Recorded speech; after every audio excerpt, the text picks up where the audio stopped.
کے سویا ہے بھائی ہمارا الیہ الیہ سکینہ سکینہ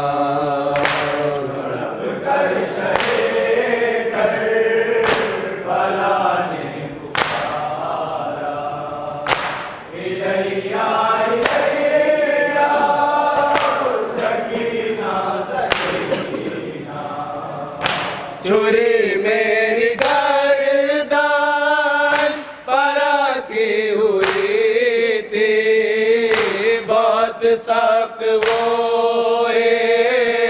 امتحان کی گھڑی تھی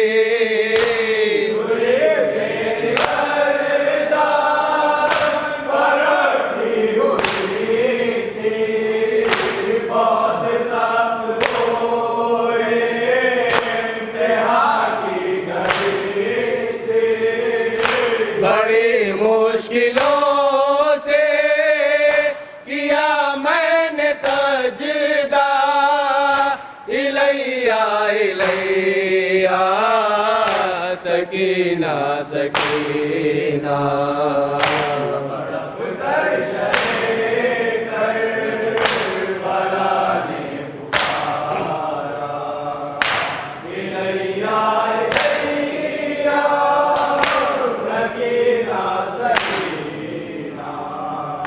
ملاقات کی یہ شام آخری ہے کہ اب میرا تجھ سے کلام آخری ہے ملاقات کی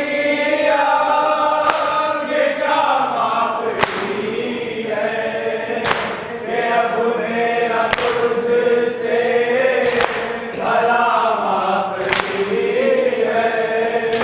بس ایک بار پھر میرے سینے پر سو جا الیہ الیہ سکینہ سکینہ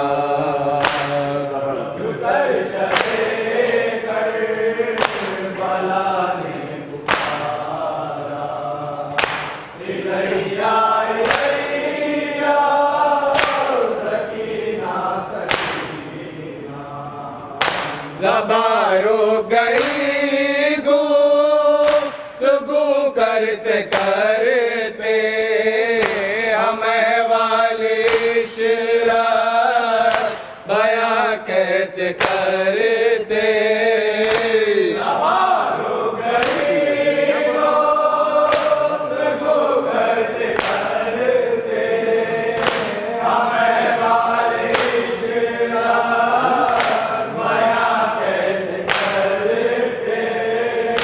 کسی نے سنا پھر نہ سرور کا نوحہ الیہ الیہ سکینہ سکینہ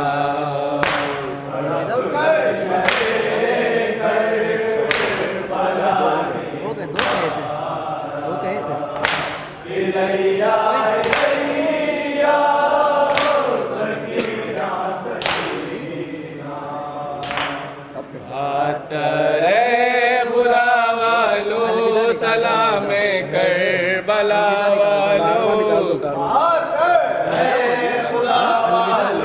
سلام کربلا والو بے زباں خدا حافظ رو کے کہتی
لو گے کہاں خدا فیض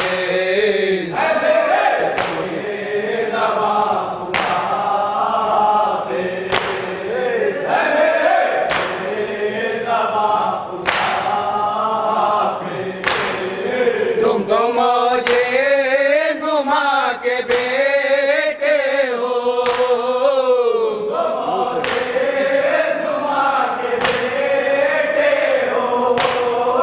منہ سے کہہ دو کہ ہاں خدا فیض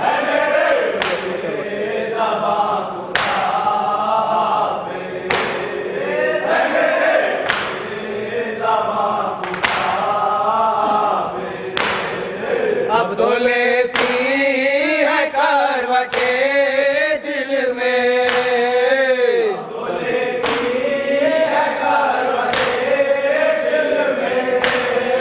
درد کی بھیجیاں خدا حافظ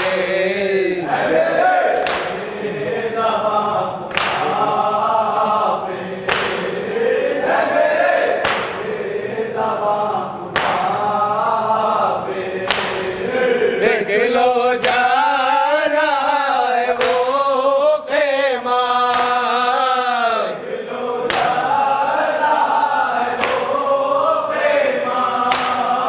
اٹھ رہا ہے دعا خدا حافظ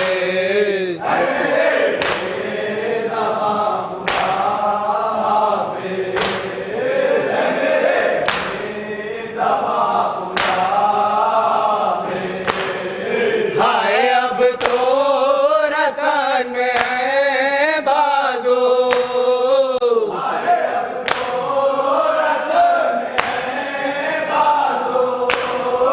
لٹ کے جاتی ہے ماں خدا حافظ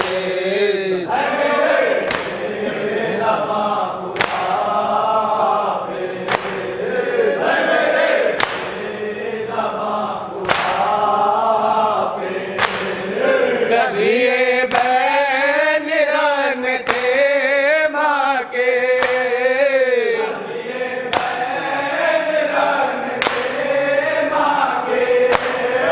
وہ چلا کارواں خدا حافظ